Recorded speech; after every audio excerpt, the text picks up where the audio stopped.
बिस्मिल्लाहिर्रहमानिर्रहीम अस्सलाम वालेकुम। मेरे मोअज़्ज़ज़ नाज़रीन इकराम, आपको हमारे यूट्यूब चैनल और फेसबुक पेज पर खुश आमदीद। दोस्तों, पाकिस्तान के अंदर लोग पहले ही ये बात कर रहे थे कि ये जो निगरान हुकूमतें हैं वो पंजाब की हों या कि खैबर पख्तूनख्वा की हों।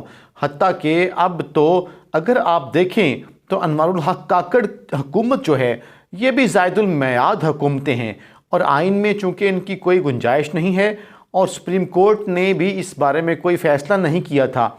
और लोग कह रहे थे कि देखें, आइन में लिखा हुआ है कि अगर असम्बली टूट जाए तो 90 रोज़ के अंदर अंदर इलेक्शन होगा। चूँकि पंजाब और खैबर पख्तूनख्वा की असम्बली टूटी तो वो तो उस वक्त जज साहबान तो कह रहे थे कि जी देखना पड़ेगा ये असम्बली तोड़ने वाले की नीयत क्या थी, कि असल में ये असम्बली क्यों टूटी। चले, शहबाज शरीफ ने तो हलाल असम्बली तोड़ी ना, बेशक 1-2 दिन पहले तोड़ी, लेकिन वो हलाल असम्बली थी आपके लिए।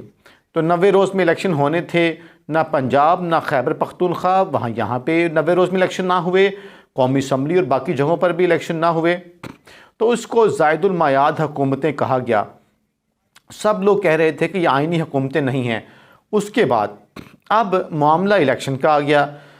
जस्टिस काजी फ़ायज़ ईसा साहब के सामने इलेक्शन का मामला आ गया। काजी फ़ायज़ ईसा साहब जो हैं उन्होंने ना तो निगरान हुकूमतों का फ़ैसला किया, ना ही इस बात के ऊपर कोई फ़ैसला किया कि आया इलेक्शन की तारीख जो है वो किसने देनी है।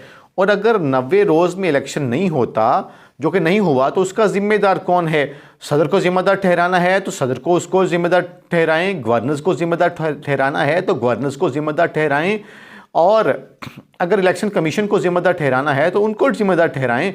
लेकिन जनाबे वाला, आखिर कुछ तो करें, कोई तो ज़िम्मेदार बनाएं, वरना ये पाकिस्तान में ऐसा रिवाज चल पड़ेगा कि कोई भी पाकिस्तान के अंदर इलेक्शन अपने टाइम पर नहीं करवा सकेगा।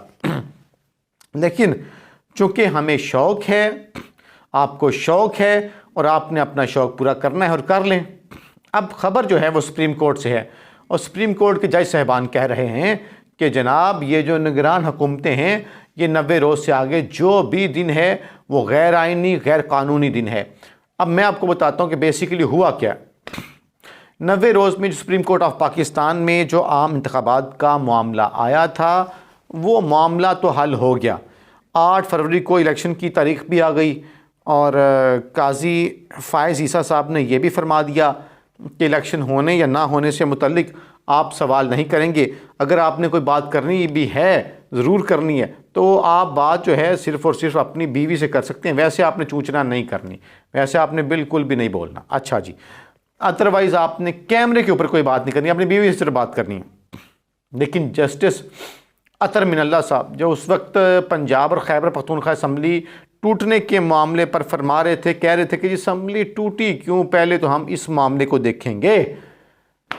ठीक है, तो उन्होंने आज 41 सफ़ात के ऊपर एक इजाफ़ी नोट जो है वो जारी किया है और इजाफ़ी नोट में उन्होंने ये एक्सेप्ट किया है कि जी पाकिस्तानी वोटर्स को इंतखाबी अमल से बाहर रखना उनके बुनियादी इंसानी हकूक़ से मुनाफी है और उनसे मुताबिक मुकर्रर वक्त में इंतखाबात करवाना आइनी तकाज़ा है। इंतखाबात ना करवा कर जो आवाम के हकूक़ हैं उनकी खिलाफ वर्जी हुई है और 12,56,26,390 वोटर्स को उनके हक़ के राय दही से महरूम रखा गया है और इंतखाबात से तग़यीर को रोकने के लिए मुस्तक़बिल में ठोस जो इक़दामात हैं वो करने की ज़रूरत है, ये भी कहा।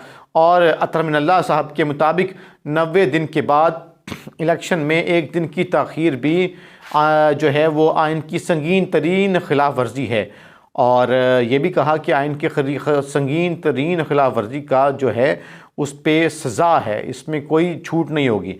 अच्छा जी, निगरान हुकूमतें जो हैं वो सिर्फ़ आइन में दी गई 90 दिन की मुद्दत तक रह सकती हैं। अब उनके मुताबिक कौमी असम्बली की तहलील के बाद 7 नवंबर तक इंतखाबात करवाना आइनी तकाज़ा है। इंतखाबात ना होने के मुतासरीन अवाम हैं जिन्हें आइन में दिए गए हकूक़ नहीं मिले और 60 या 90 दिन में इंतखाबात करवाना आइनी तकाज़ा है। 90 दिन से ज़्यादा उनके मुताबिक निगरान हुकूमतों का क़याम गैर आइनी है, गैर मुंतखब नुमाइंदों के ज़रिए हुकूमत जो है वो नहीं की जा सकती। जब जस्टिस अतर मिनल्ला साहब ये कह रहे हैं कि 90 रोज़ से ज़ायद आइनी जो मतलब आइन के मुताबिक निगरान हुकूमतें नहीं रह सकती, तो क्या काजी फ़ायज़ ईसा साहब अनवारुल हक काकड़ की हुकूमत को घर भेजेंगे? क्या वो मोहसिन नकवी की हुकूमत को घर भेजेंगे? लेकिन मेरे ख़्याल से अब ये हमारे जज साहबान अपने आप को ज़रा क्लियर करने की कोशिश कर रहे हैं, लेकिन जब जज साहबान के पास मौका था तो उन्होंने वो फ़ैसले नहीं किए जो कि फ़ैसले होने चाहिए थे। इनको बड़े अच्छे मौके मिले, बारहा मौके मिले, लेकिन जज साहबान भी किसी से डर रहे थे और यूँ कहें कि किसी के ऑर्डर्स फॉलो कर रहे थे, और अभी तक ये किसी ताकतवर से डरते भी हैं और किसी ताकतवर के ऑर्डर्स भी फॉलो करते हैं, और ये ऊपर ऊपर से अवाम को पागल बना रहे हैं कि जी 90 रोज़ में इलेक्शन होने चाहिए थे। एक और बड़ी अहम खबर है, उस हवाले से भी आपको मैंने कुछ चीज़ें जो हैं बताना है।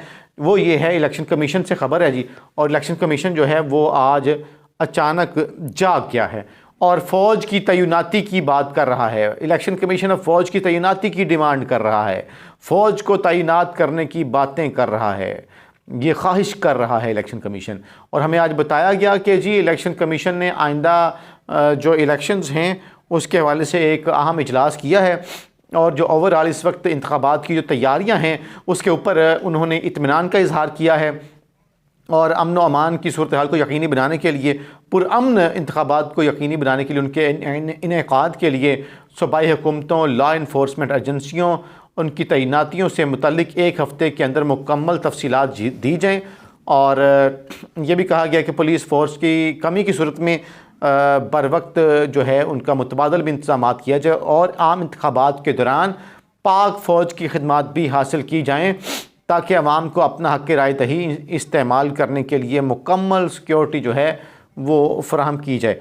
और एक जानिब जस्टिस अतर मिनल्ला साहब का नोट है, दूसरी जानिब इलेक्शन कमीशन कह रहे हैं कि हम इलेक्शन के लिए तैयार हैं और हम जो हैं वो फ़ौज को बुलाकर इलेक्शन करवाएंगे ताकि लोग आराम सुकून से वोट डाल सकें। और दूसरी जानिब तहरीक इंसाफ ने अपना रद्द अमल दिया है, और आज जो इलेक्शन कमीशन ने जो फ़ैसला दिया कि 20 दिन के अंदर अंदर इंट्रा पार्टी इलेक्शन कराएं, तो उनके मुताबिक इलेक्शन कमीशन ऑफ पाकिस्तान का फ़ैसला इदारे के मुसलसल मुतअस्सबाना रवैये से जो तसलसल है उसी का ही एक कड़ी है। और उन्होंने कहा कि अभी तक ये तहरीक इंसाफ से मुतअस्सबाना रवैया रखे हुए इलेक्शन कमीशन, और यानी कि वो कह रहे हैं कि जो मुतासिब किस्म का इलेक्शन कमीशन का रवैया है, और वो कह रहे हैं कि हमें इसी फ़ैसले की तवक्को थी। इलेक्शन कमीशन ने फ़ैसले में PTI और बिलखसूस चेयरमैन PTI इमरान खान को इंतखाबात से बाहर रखने की जो साजिश है उसको एक बार फिर जो है बेनकाब कर दिया है, ख़ुद ही बेनकाब कर दिया इलेक्शन कमीशन ने। और तहरीक इंसाफ के तर्जुमान ने कहा कि इलेक्शन कमीशन के फ़ैसले की रोशनी में बल्ला जो है वो तहरीक इंसाफ का इंतखाबी निशान है, और बल्ले का निशान आइंदा भी बैलेट पेपर पर रहेगा। अगली बात, मुखालफिन की इमरान खान को जो है जो कोशिशें थी मुखालफिन की कि तहरीक इंसाफ से बल्ले का निशान वापस ले लें, तो तहरीक इंसाफ वालों ने कहा कि उनकी ये कोशिशें कामयाब नहीं होंगी। साथ ही ये भी चैलेंज करने की बात की और आगे कहा कि इमरान खान चेयरमैन PTI थे, इमरान खान चेयरमैन PTI हैं, और उन्होंने कहा कि इमरान खान ही ताहयात चेयरमैन PTI रहेंगे। और दूसरी जानिब 190 मिलियन पाउंड वाला जो मामला है अलकादर यूनिवर्सिटी वाला, उसमें एक मरतबा फिर जज मोहम्मद बशीर ने इमरान खान का 4 रोज़ा रिमांड जो है वो मंजूर कर लिया है। और इमरान खान साहब ने आज ये भी बताया अपने वकला के ज़रिए कि अलकादर जो ट्रस्ट केस है 190 मिलियन वाला, उसमें जनाब इदारे के लोग आते हैं, मुझसे गपशप करते हैं, सिर्फ चले जाते हैं, उनके पास कोई सवाल भी करने को नहीं होता, क्योंकि कितने को बेचारे झूठे सवाल बना लें, तो इसलिए वो गपशप करके चले जाते हैं। अब तक इतना ही, अपना ख्याल रखें। पाकिस्तान जिंदाबाद।